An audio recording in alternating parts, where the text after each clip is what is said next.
Salut les Grid Trippers, ça vous dirait un nouveau méga book haul? J'espère que oui, parce que c'est exactement ce qui va suivre. Vous devez le savoir, il y a quelques temps de ça, je me suis rendue aux Aliénales et j'en ai profité juste après pour aller visiter une petite boutique de livres d'occasion qui était vraiment tout près. Et vous devez vous en douter, j'ai craqué. Alors oui, depuis que j'ai décidé d'être complètement décomplexée de ma palle, c'est clairement la fête à Tata Suzette et du coup je suis repartie de là-bas avec pas moins de 10 livres. Alors pour ceux que ça intéresse, j'essaierai de mettre toutes les infos par rapport à cette boutique qui s'appelle La Bouquinerie, si j'ai bon souvenir, parce que je me dis que certains d'entre vous sont peut-être du Nord, habitent peut-être en métropole lilloise et du coup ça peut peut-être vous intéresser. D'ailleurs je suis très curieuse, n'hésitez pas à me dire en commentaire où est-ce que vous habitez. Voilà, j'aimerais beaucoup savoir d'où vous venez et peut-être découvrir que certains d'entre vous habitent pas très loin de chez moi. C'est vraiment juste pour combler ma curiosité, donc allez-y, je vous attends en commentaire. Et puis désolé pour le petit bruit là que vous devez entendre en arrière-plan. Mon voisin a décidé que c'était le moment parfait pour tondre sa pelouse. Du coup voilà, je me voyais mal aller frapper à sa porte pour lui dire « S'il te plaît mec, tu peux arrêter le temps que je filme ma vidéo ?» Donc voilà, j'espère juste que ça ne s'entendra pas trop. Trêve de blabla, comme je vous disais, j'ai 10 livres à vous présenter. Du coup, on va commencer tout de suite et je vais essayer de passer assez rapidement parce que sinon, une fois de plus, je vais vous sortir une vidéo qui va durer 3/4 d'heure. Alors, comme je le disais dans cette bouquinerie, il y avait énormément de titres qui me disaient les rayons étaient assez conséquents et les titres plutôt bien rangés. Du coup, le tout premier livre que je vais vous présenter, il s'agit de Le Client de John Grisham aux éditions Pocket. Alors, il y a peu de temps de ça, j'ai eu des commentaires, surtout sur Facebook, concernant cet auteur en me disant « Quoi, tu lis du thriller et du policier et tu ne connais pas John Grisham, il faut à tout prix que tu remédies à ça. » Oui, Guillaume, je pense entre autres à toi. Du coup, quand je suis tombée dessus, eh ben, je me suis dit c'est peut-être le moment ou jamais. Dans cette histoire, on va suivre une avocate qui décide de représenter un petit garçon de 11 ans qui a recueilli les confidences d'un avocat qui, avant de se suicider, lui a révélé où se trouvait le corps d'un sénateur qui a été assassiné par la mafia quelques années plus tôt. Alors ce petit garçon de 11 ans, il est loin d'être con, il se doute bien que, bah voilà, s'il parle, étant donné qu'il a vu le parrain, il se dit que bah, il risque fort de se faire zigouiller lui aussi par la mafia. Du coup, il recherche avant tout la protection auprès de cet avocat. C'est tout ce que j'en sais. Je n'ai pas vraiment besoin d'en savoir plus. On m'a dit que celui-ci était vraiment un de ses livres les plus connus. Il me semble d'ailleurs qu'il a été adapté au cinéma.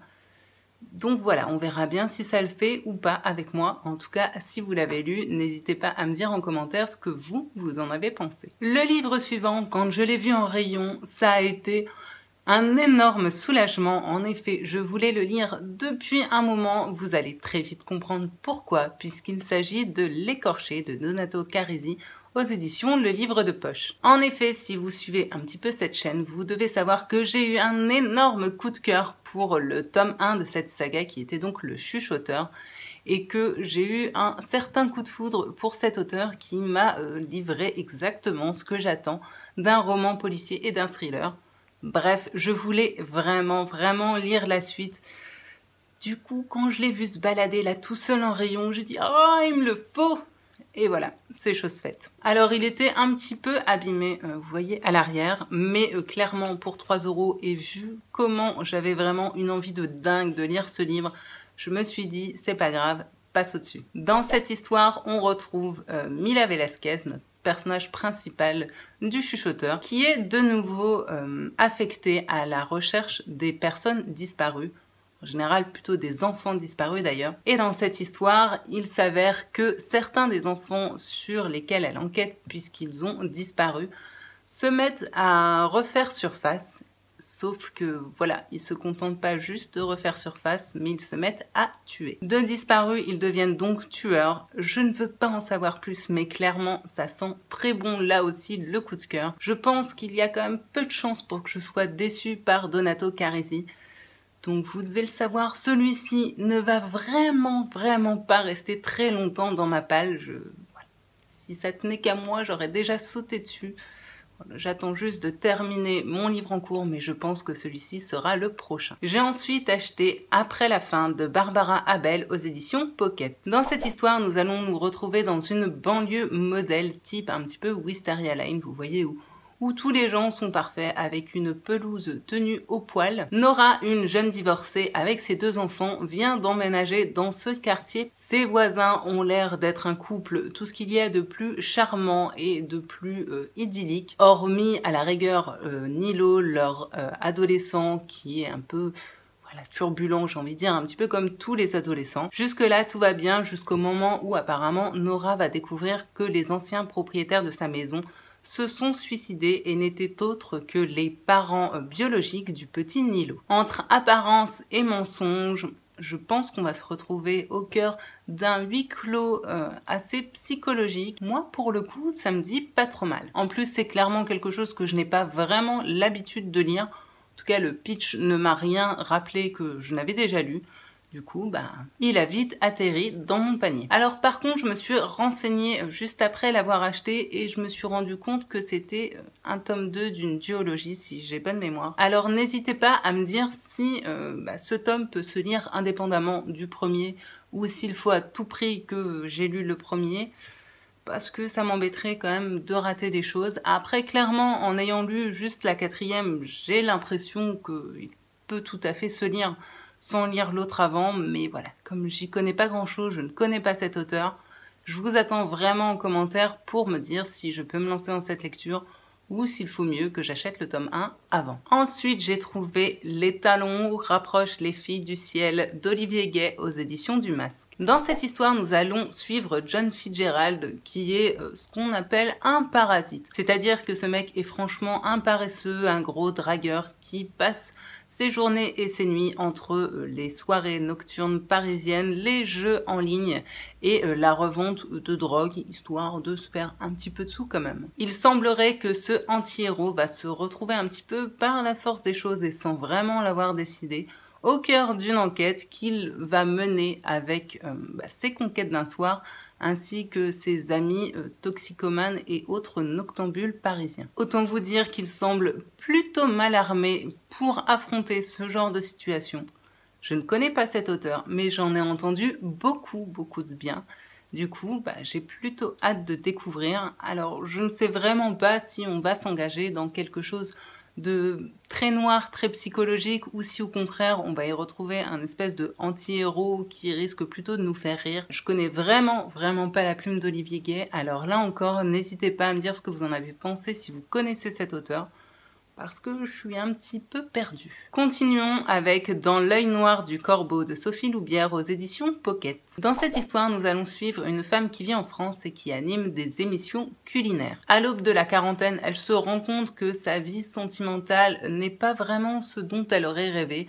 Entre rencontres d'un soir et relations plutôt plates qui ne se sont pas vraiment éternisées, elle repense avec beaucoup de nostalgie à son premier amour qu'elle avait rencontré 20 ans plus tôt, un certain Daniel qui vivait aux États-Unis. Histoire de se sentir mieux et d'exorciser un petit peu tout ça, elle décide un jour de retourner à San Francisco sur les traces de son ancien amoureux. Sauf qu'il semble qu'arrivé là-bas, si j'ai bien tout compris à la 4e, son très cher Daniel semble être décédé et en contrepartie d'un fabuleux festin, un ex-commissaire décide pour elle de rouvrir cette enquête. Alors clairement, la 4e est un petit peu bizarre. On a l'impression au début de lire une 4e de romance. Finalement, on comprend qu'il va y avoir une histoire d'intrigue de policier. Voilà, j'avoue que juste si j'avais lu la 4e, je ne pense pas que j'aurais sauté sur le livre. Oui, sauf que j'ai entendu de très bonnes critiques de cet auteur. Et du coup, j'avoue que celui-là, je l'ai vraiment acheté pour son auteur et non pas pour l'histoire. Après, vu tous les bons commentaires que j'ai pu entendre d'elle, je pense que même si cette 4e n'est pas exceptionnelle, à mon avis, j'aurai une très bonne surprise. En tout cas, c'est vraiment ce que j'espère. Là encore, si vous connaissez cet auteur ou si vous avez lu ce titre en particulier, n'hésitez pas à me dire ce que vous en avez pensé. J'ai ensuite fait l'acquisition de Constellation d'Adrien Bosc aux éditions Le Livre de Poche. Ce livre part en tout cas d'une histoire vraie, donc je ne sais pas s'il retrace réellement de façon fidèle ce qui s'est passé ou si ça a été une histoire complètement romancée en partant d'un fait réel. Mais voilà, le pitch de départ, c'est qu'on se retrouve dans le Constellation, cet avion d'Air France qui a disparu dans les Açores en 1949. Alors je pense que vous devez connaître cette histoire, même si le mot Constellation en lui-même ne vous dit rien, puisque c'est l'avion dans lequel se trouvait Marcel Cerdan, qui était un boxeur très célèbre, mais surtout l'amant d'Édith Piaf. On sait tous que sa disparition a complètement bouleversé la vie de la chanteuse. Alors ici, on ne va pas se concentrer en fait sur la disparition de cet ancien boxeur et de ce que ça a provoqué chez Édith Piaf, mais vraiment sur la vie des différents passagers qui étaient au nombre de 37 qui ont disparu avec ce vol. Et il semblerait que l'on va découvrir certaines coïncidences et certaines ramifications entre eux. Le pitch de départ me plaît beaucoup. Après, comme je vous dis, je ne sais pas si c'est vraiment totalement réaliste ou si ça a été en partie fictionné. En attendant, c'est un tout petit livre. J'espère, même s'il y a une part de fiction, en apprendre un peu plus sur cette histoire. Je pense qu'il va se manger très très rapidement et puis ça me sortira un petit peu de ce que j'ai l'habitude de lire. Donc voilà, je me suis dit, pourquoi pas. J'ai ensuite pris Le secret du mari de Liane Moriarty aux éditions Le Livre de Poche. Alors ce livre était dans ma wishlist depuis très longtemps, du coup quand je l'ai vu, il fallait à tout prix que je reparte avec, sachant qu'en plus il est en état vraiment quasi neuf pour 3 €.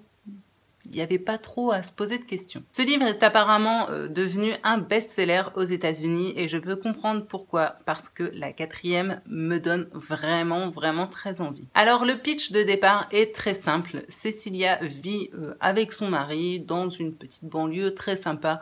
Pas de soucis, voilà, leur vie est banale, mais leur convient très bien. Un jour, Cécilia se rend dans son grenier où elle découvre une enveloppe avec dessus l'écriture de son mari, écrit à n'ouvrir qu'après ma mort. Oui, sauf que voilà, le problème, c'est que son mari est bien vivant et que Cécilia ne sait pas si elle doit ouvrir tout de même cette enveloppe au risque de chambouler complètement leur existence ou faire comme si de rien n'était et respecter les vœux de son mari afin de n'ouvrir l'enveloppe qu'une fois qu'il sera effectivement décédé. Beaucoup de secrets, de mystères, je pense aussi d'histoires familiales. Voilà, je n'en sais pas plus, mais il suffit de cette 4e de couverture personnellement pour me donner envie, donc voilà, j'ai très hâte de m'y plonger. J'ai ensuite acheté Juste avant le bonheur d'Agnès Ledig aux éditions Pocket. J'ai énormément entendu parler de cet auteur, j'ai l'impression d'ailleurs qu'en ce moment on en entend parler un petit peu partout. Donc voilà, je me dis, il faut bien que je me fasse mon propre avis, savoir si c'est encore un effet de mode ou si effectivement cet auteur vaut vraiment le détour. Du coup, quand j'ai vu celui-ci plutôt petit à genre 3 € en état neuf, je me suis dit, c'est le moment ou jamais. Dans cette histoire, on va suivre apparemment une femme qui élève toute seule son petit garçon Lulu, qui est caissière au supermarché. Clairement, sa vie, c'est la galère, et un jour, un homme qui a un petit peu pitié d'eux, ou en tout cas qui a de la compassion pour eux, décide de les inviter dans sa grande maison en Bretagne, en bord de mer. Alors même si Julie, notre protagoniste principale, est au début un petit peu réticente, puisqu'après tout, c'est vrai qu'elle connaît pas ce mec-là et qu'il n'y a aucune raison d'accepter d'aller se perdre au fin fond de la Bretagne avec son fils, elle finit tout de même par accepter et il semblerait que le petit Lulu soit plutôt très ravi d'aller faire des châteaux de sable en Bretagne. J'ai l'impression que c'est vraiment du livre feel good, après je peux me tromper, je ne sais vraiment pas à quoi m'attendre, donc là encore n'hésitez pas à me donner votre avis parce que pour le coup je suis encore vraiment perdue. Je ne connais pas du tout cet auteur, donc j'ai très hâte de connaître votre ressenti. J'ai ensuite pris Robert des noms propres d'Amélie Nothomb aux éditions Le Livre de Poche. Bon alors comme vous devez le savoir maintenant, je ne lis pas les 4e de couverture d'Amélie Nothomb parce que une fois de plus, le livre est tout petit. Donc voilà, pas envie de me faire spoiler, c'est une auteure dont j'aime beaucoup la plume, c'est des petites histoires voilà, que j'aime bien me caser entre 2 grosses pavasses. Donc une fois de plus, si vous voulez en savoir plus, justement, n'hésitez pas à aller en barre d'infos où vous trouverez le lien qui vous mènera vers un résumé. Et enfin, je termine avec pas des moindres. Alors non, ceci n'est pas un dictionnaire, ce beau bébé de environ 1,762 kg n'est autre qu'Une place à prendre de J.K. Rowling aux éditions Grasset. Alors il y avait très longtemps que j'avais envie de découvrir J.K. Rowling dans autre chose que Harry Potter, puisque tout le monde la connaît par rapport à cette saga. J'avais vraiment envie de savoir si j'allais apprécier sa plume autant que dans les livres d'Harry Potter. Voilà, c'est donc chose faite puisque j'ai acquis cette belle briquette. Alors je vous avoue qu'il existait aussi en format poche, sauf qu'il était en moins bon état et pour quasiment le même prix. Donc je me suis dit, tant pis, on va prendre celui-ci. Dans le pire des cas, ça pourra toujours me servir d'arme blanche si un voleur décide de rentrer chez moi. Dans cette histoire, tout ce que je sais, c'est que nous allons nous retrouver dans une petite bourgade du fin fond de l'Angleterre où un notable meurt. Et apparemment, suite à ça, sa place serait à prendre. Nous n'en savons pas plus, je ne veux d'ailleurs pas en savoir plus. J'ai très hâte de découvrir cet auteur dans un style totalement différent. Voilà. Par contre, clairement, il va falloir que je m'accroche et puis lire ça le soir dans mon lit, ça risque de pas être super pratique parce que je vous assure que vraiment, il pèse son poids. Et puis clairement, il passe pas non plus dans mon sac à main. Donc, à mon avis, je vais...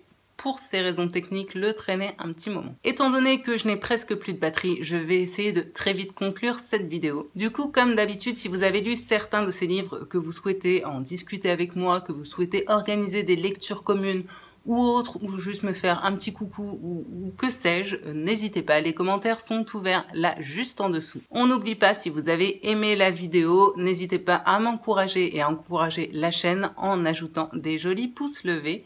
Et puis, pourquoi pas, à vous abonner à la chaîne si ce n'est pas déjà fait. De mon côté, je vous retrouve très bientôt, soit pour un vlog, soit pour un point lecture, ou plus probablement pour un autre book haul. Oui, parce que le lendemain de mon escapade dans cette bouquinerie, j'ai fait une brocante et j'ai recraqué. Clairement, là, les vannes sont complètement ouvertes en ce moment au niveau de ma palle. Autant vous dire qu'il va falloir que je me dégage du temps pour bouquiner tout ça, parce que sinon, à part les entasser dans mon salon, je ne sais plus ce que je vais en faire. Voilà, du coup, de mon côté, je vous laisse ici. Je vous fais tout plein de bisous et j'espère vous retrouver très bientôt sur cette chaîne. Je vous souhaite paix, amour et littérature dans vos cœurs. Salut les Read Trippers!